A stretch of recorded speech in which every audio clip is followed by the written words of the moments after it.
Hello दोस्तों, आज हम बात करेंगे मुद्रास्फीति यानी महंगाई, अपस्फीति यानी मंदी और मुद्रास्फीति जनित मंदी के बारे में, इन्फ्लेशन, डिफ्लेशन और स्टैगफ्लेशन। तो सबसे पहले हम ये जानते हैं कि मुद्रास्फीति और मंदी ये क्या है। एक निश्चित अवधि में वस्तुओं और सेवाओं के मूल्य में जो वृद्धि होती है उसे हम कहते हैं मुद्रास्फीति यानी महंगाई, और एक निश्चित अवधि के अंदर ही वस्तुओं और सेवाओं के मूल्य में जो कमी होती है उसे हम कहते हैं मंदी। जब इन्फ्लेशन होता है उसमें परचेजिंग पावर कम हो जाती है, जो क्रय क्षमता होती है पैसे की वो कम हो जाती है। वो कैसे, हम आपको समझाते हैं कि जब ज़्यादा लोगों के पास पैसा आ जाता है, सभी के पास पैसा बहुत सारा है, तो जो पैसे की वैल्यू है वो डाउन हो जाती है। जैसे अभी आप लोग सुनते होंगे कि 1 लाख रुपए हमारे ज़माने में बहुत होते थे, अब तो 1 लाख रुपए की कोई वैल्यू नहीं रह गई।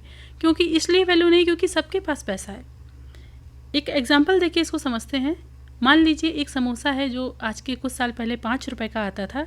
जब मैं छोटी थी तब वो 5 रुपये का था और अब वो 15 रुपये या 20 रुपये का मिलता है। तो अब हमको एक समोसे के लिए 15 रुपये खर्च करने पड़ रहे हैं, जबकि वही समोसा एक टाइम पे हम 5 रुपये खर्च करके ले सकते थे। तो हमारे जो 15 रुपये हैं उसकी वैल्यू लगभग 5 रुपये के बराबर हो गई है। तो ऐसे हम कह सकते हैं कि जो हमारे पैसे की वैल्यू थी वो डाउन हो गई है, यानी मुद्रा की जो परचेजिंग पावर है वो कम हो चुकी है। अब हम बात करते हैं महंगाई और मंदी के कारण क्या होते हैं। सबसे पहला कारण मैंने आपको बताया कि लोगों के पास पैसा जो है वो ज़्यादा हो जाता है। सभी के पास पैसा होता है। जैसे मान लीजिए समोसे तो लिमिटेड ही हैं, पर ख़रीदने वाले बहुत सारे लोग हैं। सप्लाई सीमित रहती है या कई बार सप्लाई कम भी हो जाती है, और जो मांग है, लोगों के पास पैसा है तो हर कोई ख़रीदना चाहता है। तो लिमिटेड चीज़ों के लिए जब दुकान वाला भी पैसे बढ़ा के बेचेगा ना, जब उसका 20 रुपये का बिक रहा है एक समोसा तो वो बेचेगा, लोग खरीदने वाले हैं। तो इस तरह से यहाँ महंगाई बढ़ जाती है। कई बार ये महंगाई कुछ एक निश्चित समय के लिए ही बढ़ती है, जैसे कि कोरोना की जब सेकेंड वेव आई थी तो ऑक्सीजन सिलेंडर बहुत महंगे हो गए थे, हॉस्पिटल चार्जेस बहुत ज़्यादा हो गए थे। तो ये जो महंगाई बढ़ी थी ये आपदा के आने से बढ़ी थी। ये महंगाई एक कुछ समय के लिए होती है। वस्तुओं की जो ज़रूरत होती है उसका प्रोडक्शन बढ़ा दिया जाता है, इंपोर्ट करने लगते हैं वस्तु, तो उस महंगाई को कंट्रोल कर लिया जाता है। और जब इसके विपरीत मंदी का समय होता है तब हम ये देखते हैं कि लोगों के पास पैसे की कमी हो जाती है। लोगों की जेब में पैसा नहीं होता है, वो सामान चीज़ें खरीदते नहीं हैं और उनकी वैल्यू जो है वो डाउन हो जाती है। उस वक्त क्या होता है कि बहुत सारे लोगों के पास, मान लीजिए टमाटर की खेती हो गई है, बहुत सारे टमाटर हो गए, लेकिन लोगों के पास रोज़गार नहीं है, मंदी चल रही है, लोगों के पास पैसा नहीं है, वो कुछ भी खरीद नहीं रहे हैं, ना फ्रिज खरीद रहे हैं, ना टीवी खरीद रहे हैं, ना सामान खरीद रहे हैं, क्योंकि उनके पास पैसा ही नहीं है। तो ये जो स्थिति होती है इसे हम कहते हैं मंदी। अब एक और टर्मिनोलॉजी आती है जिसे हम कहते हैं मुद्रास्फीति जनित मंदी, यानी stagflation. Stag plus inflation 2 word से मिलकर बना है ये। स्टैग में क्या है, स्टैगनेंट हो जाती है हमारी ग्रोथ। जब हमारी ग्रोथ स्टैगनेंट हो जाती है और साथ में इन्फ्लेशन भी होता है तो ये एक बहुत ही दुविधापूर्ण स्थिति होती है। इस स्थिति में जो हमारी बेरोजगारी की दर है वो बहुत बढ़ती जाती है और साथ ही साथ इन्फ्लेशन भी बहुत बढ़ता जाता है। और यहाँ पर अगर सरकार इन्फ्लेशन को कंट्रोल करने के लिए टैक्स में बढ़ोतरी करती है कि टैक्स बढ़ा दो, तो कॉरपोरेट टैक्स ज़्यादा मिलने लगे, लोगों के ऊपर ज़्यादा कर लगा दो ताकि लोगों के पास पैसा कम हो, तो उससे लोग इन्वेस्ट करना बंद कर देते हैं। जब इन्वेस्टमेंट नहीं होता है तो अनएम्प्लॉयमेंट रेट और बढ़ जाती है। और जब सरकार ये सोचती है कि हम इन्वेस्टमेंट करें, निवेश करें, उद्योग लगाएं ताकि लोगों को रोज़गार मिले, तो ये जब करने से जो इन्फ्लेशन है वो हाई हो जाता है। तो ये एक काफ़ी दुविधापूर्ण स्थिति होती है और इसे फिलिप्स कर्व द्वारा समझा जा सकता है। तो मैंने आपको बताया स्टैगफ्लेशन में अनएम्प्लॉयमेंट हो जाता है, प्रोडक्शन लो हो जाती है और पैसे की वैल्यू डाउन हो जाती है, क्योंकि इन्फ्लेशन भी है और बेरोजगारी भी है। अब हम बात करते हैं कि इन्फ्लेशन और डिफ्लेशन यानी मुद्रास्फीति और अपस्फीति को कंट्रोल कैसे करते हैं। इसको कंट्रोल करने के लिए केंद्रीय बैंक यानी आरबीआई की कुछ पावर्स हैं, कुछ अपने माध्यम से वो कंट्रोल करती है और कुछ सरकार के हाथ में होता है इसे कंट्रोल करना। दोनों लोग मिलकर इसे काबू में करने का प्रयास करते हैं। आरबीआई जिस पॉलिसी को अपनाती है उसे कहते हैं मॉनेटरी पॉलिसी यानी मौद्रिक नीति, और सरकार जिस पॉलिसी को अपनाती है उसे हम कहते हैं फिस्कल पॉलिसी यानी राजकोषीय नीति। पहले हम ये देखते हैं कि मौद्रिक नीति क्या है।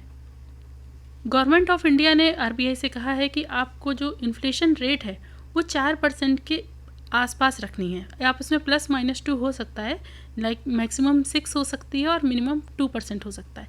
इससे ज़्यादा इन्फ्लेशन या इससे कम इन्फ्लेशन नहीं होना चाहिए। यहाँ पर हम आपको ये बताना चाहेंगे कि जो थोड़ी सी इन्फ्लेशन होती है ना, वो हमारे देश के विकास के लिए अच्छी होती है, हमारे अर्थव्यवस्था को इससे गति मिलती है। थोड़ा सा इन्फ्लेशन रहता है, लोगों के पास थोड़ा पैसा रहता है, इन्वेस्टमेंट होती है, लोगों को रोज़गार भी मिलता है, तो थोड़ा सा इन्फ्लेशन हमारे लिए अच्छा है। सरकार ने इसकी रेट तय कर रखी है कि 4% +-2 हो सकता है। अब आरबीआई इसे कैसे कंट्रोल करती है, किन किन तरीक़ों से करती है, उसके बारे में हम बात करते हैं। इसमें सबसे पहले है बैंक रेट, इसे बैंक दर भी बोलते हैं हिंदी में। बैंक दर वो दर है जिस पर आरबीआई बैंकों को लोन देता है। मान लीजिए एसबीआई आरबीआई के पास आता है, कहता है मुझे कुछ पैसा चाहिए, तो उसके ऊपर जो इंटरेस्ट रेट लगेगा उसे हम कहते हैं बैंक रेट। अगर मार्केट में मान लीजिए इन्फ्लेशन हो, तो आरबीआई जो बैंक रेट है इसको बढ़ा देगा, ताकि एसबीआई अगर जो लोन लेने आई है तो उसको ज़्यादा रेट ऑफ इंटरेस्ट पे लोन मिलेगा, तो वो भी लोगों को ज़्यादा रेट ऑफ इंटरेस्ट पे लोन देगा। तो ऐसे में लोग थोड़ा लोन लेने के लिए हतोत्साहित होंगे कि अब ज़्यादा लोन नहीं लेते हैं। जो एसबीआई है वो भी आरबीआई से कम ही लोन लेगी, क्योंकि इस समय बहुत महंगा है, थोड़ा बाद में लेंगे। तो जब वो कम लोन लेगी या ज़्यादा रेट ऑफ इंटरेस्ट पे लेगी, तो लोगों तक भी ज़्यादा रेट ऑफ इंटरेस्ट तक लोन पहुँचेगा, या फिर वो नहीं लेंगे। तो इस तरह से जो मनी का फ्लो है वो मार्केट में कम हो जाएगा। अगला तरीका होता है रेपो रेट। बैंक रेट और रेपो रेट लगभग समान होते हैं, बस रेपो रेट शॉर्ट टर्म का लोन होता है और बैंक रेट लॉन्ग टर्म होता है। तो रेपो रेट में भी वही करती है, अगर इन्फ्लेशन है तो जो रेट है उसको बढ़ा देती है आरबीआई, और जब डिफ्लेशन होता है यानी मंदी की स्थिति में रेट को कम कर देगी, ताकि कम इंटरेस्ट रेट पे बैंकें आरबीआई से लोन लेंगी और कम इंटरेस्ट रेट पे जनता को देंगी, तो जनता भी कम रेट ऑफ इंटरेस्ट देख के लोन लेगी और इन्वेस्टमेंट होगा। तो एक ये तरीका होता है। दूसरा होता है रिवर्स रेपो रेट। जैसे आपने रेपो रेट पढ़ा, उसका जस्ट रिवर्स होता है रिवर्स रेपो रेट। इस स्थिति में जो बैंक्स होती हैं उनके पास पैसा रखा होता है, वो सोचती हैं ये पैसा तो हम यूज़ नहीं किया, इसको अगर हम आरबीआई को वापस जमा करा दें तो हमें कुछ ब्याज ही मिलेगा। तो वो जो ब्याज मिलेगा, जिस दर पे मिलेगा, जिस रेट ऑफ इंटरेस्ट पे मिलेगा, उसे कहते हैं रिवर्स रेपो रेट। जब मान लीजिए एसबीआई है, वो आरबीआई के पास अपना बचा हुआ पैसा जमा कराती है, तो जो ब्याज दर है जो आरबीआई इंटरेस्ट के रूप में पे करेगा बैंक्स को, अगर मार्केट में मान लीजिए इन्फ्लेशन है तो आरबीआई क्या करेगी, रिवर्स रेपो रेट को बढ़ा देगी, ताकि ज़्यादा से ज़्यादा बैंकें उसके पास जमा करें। ज़्यादा रेट ऑफ इंटरेस्ट मिल रहा है तो बैंकें जब आरबीआई के पास ज़्यादा पैसा जमा करेंगी तो मार्केट में पैसा कम हो जाएगा, और आरबीआई में जब अच्छा खासा पैसा रेट ऑफ इंटरेस्ट मिल रहा होगा तो बैंकें ये भी करेंगी कि अच्छी अच्छी स्कीम लाएंगी ताकि लोग पैसा जमा करें उनके पास एसटीडीआर टीडीआर में। लोगों का पैसा बैंक में आ जाएगा और बैंक लोगों को क्या मिल जाएगा, एक केवल फॉर्म मिल जाएगा, बॉन्ड मिल जाएगा। जो मार्केट में पैसा है वो बॉन्ड में कन्वर्ट हो जाएगा, तो फिर मार्केट में और ज़्यादा चीज़ें खरीदने के लिए पैसा कम रहेगा, तो महंगाई कम हो जाएगी। इसी तरह से एक अगला है cash reserve ratio, CRR। CRR का मुख्य उद्देश्य ये रहता है कि यदि बैंक के ऊपर कोई परेशानी आ गई तो उसके पास कुछ पैसा रिजर्व में रहना चाहिए। वो जो पैसा अपने पास रिजर्व में रखना होता है वो आरबीआई के पास बैंकें जमा कराती हैं। इसकी जो रेट ऑफ इंटरेस्ट है वो आरबीआई तय करता है कि हमारे पास आप कितना पैसा जमा कराओगे। ये पूरे जो बैंक की NDTL होता है, net demand and time liabilities, इसमें TDR STDR लोन इन सबको मिला के जो बनता है नेट, उसका कुछ परसेंट, लगभग 5%, कभी 6% जो CRR की रेट आरबीआई तय करता है वो आरबीआई में जमा कराना पड़ता है। इसमें क्या होता है कि मान लीजिए मार्केट में इन्फ्लेशन चल रहा है तो आरबीआई क्या करेगी, CRR को बढ़ा देगी ताकि बैंक्स ज़्यादा से ज़्यादा पैसा आरबीआई को जमा कराएं। जब ज़्यादा पैसा वहाँ जमा करा देंगे तो लोन कम बांट पाएंगे, और जब लोन कम बांट पाएंगे तो मार्केट में मनी का फ्लो रुक जाएगा। इसी प्रकार से अगर देखती है आरबीआई की मंदी चल रही है मार्केट में तो CRR को कम कर देगा, तो बैंकों के पास ज़्यादा पैसा हो जाएगा, बैंकें ज़्यादा लोन देंगी, लोगों के पास ज़्यादा पैसा पहुँचेगा और मंदी की स्थिति से उभर सकते हैं।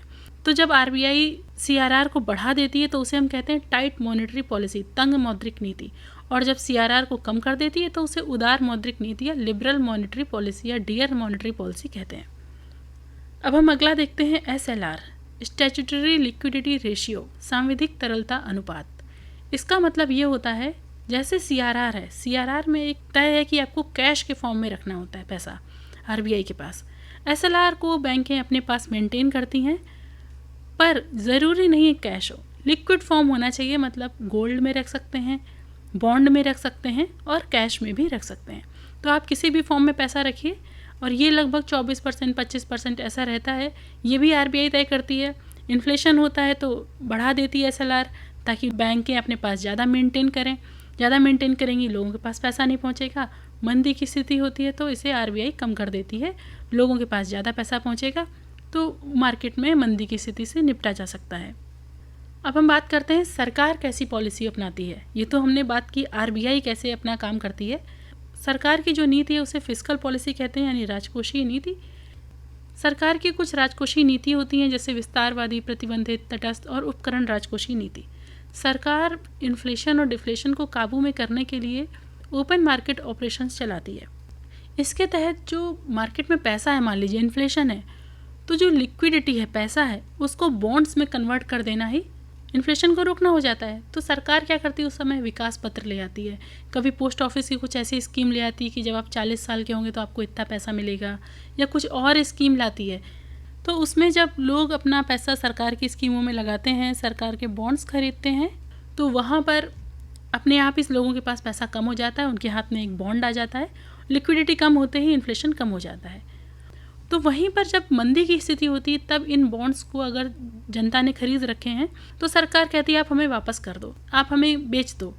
सरकार जब इनको खरीदने लगती है और उसके बदले लोगों को कैश देने लगती है, तो फिर मार्केट में कैश आ जाता है। तो ये एक तरीका चलता है जिसके तहत सरकार गवर्नमेंट बॉन्ड, मसाला बॉन्ड, पब्लिक बोरोइंग करती है, गवर्नमेंट इन्वेस्टमेंट स्कीम्स लाती है, टैक्स स्कीम्स लाती है। टैक्स स्कीम्स में टैक्स, जैसे मंदी चल रही होती है तो टैक्स को क्या करती है, बहुत कम कर देती है, ताकि लोगों को कम टैक्स देना पड़े, तो इन्वेस्टमेंट ज़्यादा हो, रोज़गार मिले। तो इस तरह के प्रयास किए जाते हैं। सरकार कई बार इन्वेस्टमेंट भी करती है। कई जब ऐसी कोई स्थिति होती है कि जब मार्केट में पैसा नहीं है, तो सरकार खुद से पैसा लगाती है ताकि इन्वेस्टमेंट हो, लोगों को रोज़गार मिल सके, लोगों के पास पैसा पहुंच सके। तो सरकार इस तरह के कई प्रयास करती है। और कई बार तो इस तरह की मुद्रास्फीति या मंदी होती है, कभी कभार ऐसे हमारे अंतर्राष्ट्रीय कारणों पर भी ये निर्भर करती है कि मान लीजिए कुछ युद्ध हो गया या कोई ऐसी स्थिति आ गई कि पेट्रोल डीजल के दाम बहुत बढ़ गए। जो हमारी अर्थव्यवस्था है वो पेट्रोल डीजल के दाम पे बहुत निर्भर है। अगर वो महंगा हो जाता है तो हमारा ढुलाई चार्ज बढ़ जाता है। जब सामान का ढुलाई बढ़ता है तो सामान अपने आप महंगा हो जाता है। तो कभी कभार ऐसी भी स्थिति आती है जो अंतर्राष्ट्रीय कारणों पर निर्भर करती है कि क्यों महंगाई है या उनसे कैसे निपटा जाए। तो ऐसे में सरकार एक्सपोर्ट पर बैन लगा देती है। मान लीजिए कि हमारे देश में खेती ख़राब हो गई, बहुत अच्छी तरह से दलहन तिलहन उत्पादित नहीं हुआ है, अब हम उनका निर्यात भी करते हैं, अब देश में ही उसकी कमी पड़ गई है। तो सरकार क्या करती है कि उन चीज़ों के निर्यात पर रोक लगा देती। वो प्रयास करती है कि पहले जो देश में लोग हैं उनको पर्याप्त रूप से मिल पाए चीज़ें, इसके बाद ही उनका एक्सपोर्ट हो। तो यहाँ पर ये बात हम कहना चाहेंगे कि जो आरबीआई का मुख्य उद्देश्य होता है वो इन्फ्लेशन डिफ्लेशन वगैरह को कंट्रोल करना होता है, पर भारत सरकार का मुख्य उद्देश्य महंगाई या मंदी को कंट्रोल करना ना होके मुख्य उद्देश्य होता है कैसे अर्थव्यवस्था को मजबूत बनाए, अर्थव्यवस्था को विकास दिया जाए। तो इस प्रकार से कुछ तरीके होते हैं जिनसे आरबीआई, सरकार दोनों ही अपने सामूहिक प्रयास से अर्थव्यवस्था को बैलेंस बनाते हैं, उसको रन करते हैं। तो दोस्तों, उम्मीद करते हैं कि आप इन्फ्लेशन, डिफ्लेशन और स्टैगफ्लेशन को अच्छी तरह से समझ गए होंगे। Thank you.